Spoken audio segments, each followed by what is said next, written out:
మంది మార్బలంతో కొండంత బలగంతో బలంగా ఉన్న పార్టీని ఒక్క ఓటమి కనుమరుగు చేసే పరిస్థితికి తీసుకొచ్చిందా? సొంత పార్టీలో పేరున్న నేతలు ఫిరాయింపులకు పాల్పడడంతో పార్లమెంట్ ఎన్నిక ఆ నాయకుడికి అగ్ని పరీక్ష కానుందా? అధిష్టానం టికెట్ కేటాయించిన ఆ నాయకుడు అయిష్టంగానే బరిలోకి దిగారా? ఇంతకీ ఎవరా నేత? ఏ పార్టీలోని కథ ఇది? ఆ లోగుట్టింటూ చూద్దాం.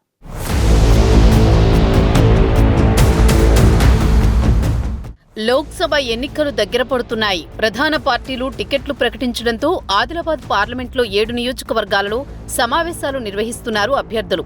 బీజేపీ అభ్యర్థిగా మాజీ ఎంపీ గోడం నగేష్ పోటీ చేస్తుండగా, కాంగ్రెస్ అభ్యర్థిగా ఆత్రం సుగుణ, బీఆర్ఎస్ నుంచి ఆత్రం సక్కు పోటీలో ఉన్నారు. ఆదిలాబాద్ పార్లమెంట్ నియోజకవర్గంలోని బీఆర్ఎస్ పార్టీలో రాజకీయ సమీకరణాలు రోజురోజుకి ఉత్కంఠ రేపుతున్నాయి. ఇప్పటికే రాష్ట్రంలో అధికారం కోల్పోవడంతో బీఆర్ఎస్ నేతలు తమకు నచ్చిన పార్టీలో చేరుతున్నారు. ఉద్యమ ప్రస్థానం నుంచి తెలంగాణ రాష్ట్ర ఏర్పాటుతో పాటు 10 ఏళ్లు తిరుగులేని శక్తిగా నిలిచింది కారు పార్టీ. కానీ ఒక్క ఓటమి ఆ పార్టీయే గల్లంతయ్యే పరిస్థితి తీసుకొచ్చిందంటున్నారు రాజకీయ విశ్లేషకులు. గురూజీ రామ్ నారాయణ్ జీ ప్రపంచ ప్రఖ్యాత జ్యోతిష్యులు ఇప్పుడు మన హైదరాబాద్ లో ఎటువంటి సమస్యలకైనా తక్షణ పరిష్కారం చేయబడును. సంప్రదించండి 96651137 9000004357.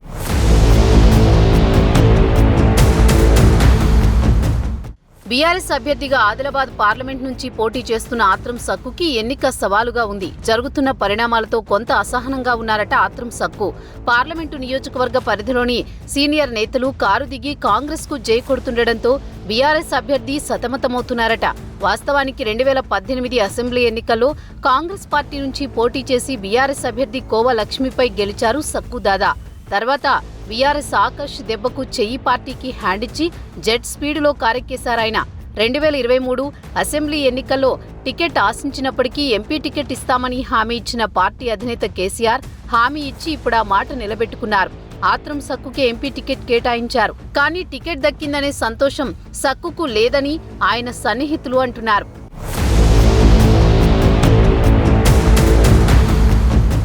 ముఖ్య నేతలు ఒక్కొక్కరు బీఆర్ఎస్ పార్టీని విడుతున్నారు. ఇది ఆదిలాబాద్ ఎంపీ అభ్యర్థికి ఇబ్బందికరంగా మారుతోంది. ఇప్పటికే సిర్పూర్ మాజీ ఎమ్మెల్యే కోనేరు కోనప్ప, ఆసిఫాబాద్ జెడ్పీ చైర్మన్ కోనేరు కృష్ణారావు, సిర్పూర్ మున్సిపల్ చైర్మన్ తో పాటు అనుచర గణం కాంగ్రెస్ పార్టీలో చేరారు. సిర్పూర్ నియోజకవర్గంలో బీఆర్ఎస్ పార్టీ ఖాళీ కావడంతో పార్టీకి బిగ్ షాక్ తగిలింది. మరోవైపు ముథోల్ మాజీ ఎమ్మెల్యే విఠల్ రెడ్డి కాంగ్రెస్ పార్టీలో చేరగా, Adilabad ZP chairman Rathod Janardhan BJP గూటికి చేరారు. మరోవైపు నిర్మల్ నియోజకవర్గంలోని ఇంద్రకరణ్ రెడ్డి అనుచరులంతా కాంగ్రెస్ కండువా కప్పుకోవడంతో 2-3 రోజుల్లో అల్లోల కూడా కాంగ్రెస్ పార్టీలో చేరతారనే టాక్ వినిపిస్తోంది.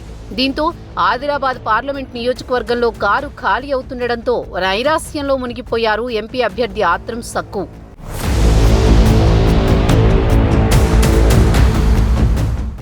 ఆత్రం సక్కుపై తన నియోజకవర్గంలో మొదట్నుంచి వ్యతిరేకత ఉంది. ఎమ్మెల్యేగా ఉన్న సమయంలో ఆ ప్రాంత అభివృద్ధిని పట్టించుకోలేదనే విమర్శలు మూటగట్టుకున్నారు. కనీసం కలవడానికి వచ్చే నియోజకవర్గ ప్రజలకే కాదు, తమ గోడు వెళ్లబోసుకునేందుకు సర్పంచ్లకు కూడా సమయం ఇవ్వకపోవడంతో వారు పార్టీకి రాజీనామా చేశారు. అప్పటి బీఆర్ఎస్ జిల్లా అధ్యక్షుడు కోనేరు కోనప్ప కలగజేసుకోవడంతో మళ్లీ పార్టీలోకి చేరారు.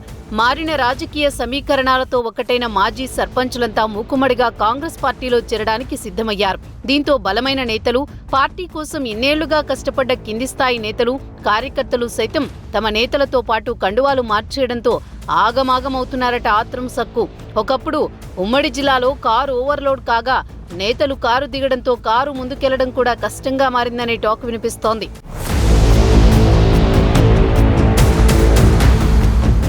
ఆదిలాబాద్ పార్లమెంటు పరిధిలోని 7 నియోజకవర్గాల్లో 2 స్థానాలను బీఆర్ఎస్ గెలుచుకున్నా బలహీనంగానే కనిపిస్తోంది.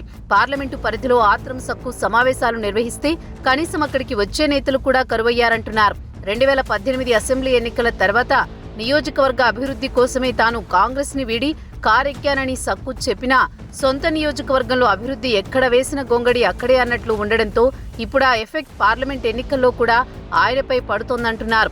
ఇలాంటి ప్రతికూల పరిస్థితుల్లో ఆదిలాబాద్ విషయంలో అధినేత ఎలాంటి నిర్ణయాలు తీసుకుంటారు, ఉమ్మడి జిల్లాలో కారుని గెలిపించేందుకు ఎలాంటి స్టెప్ వేయబోతున్నారో చూడాలి.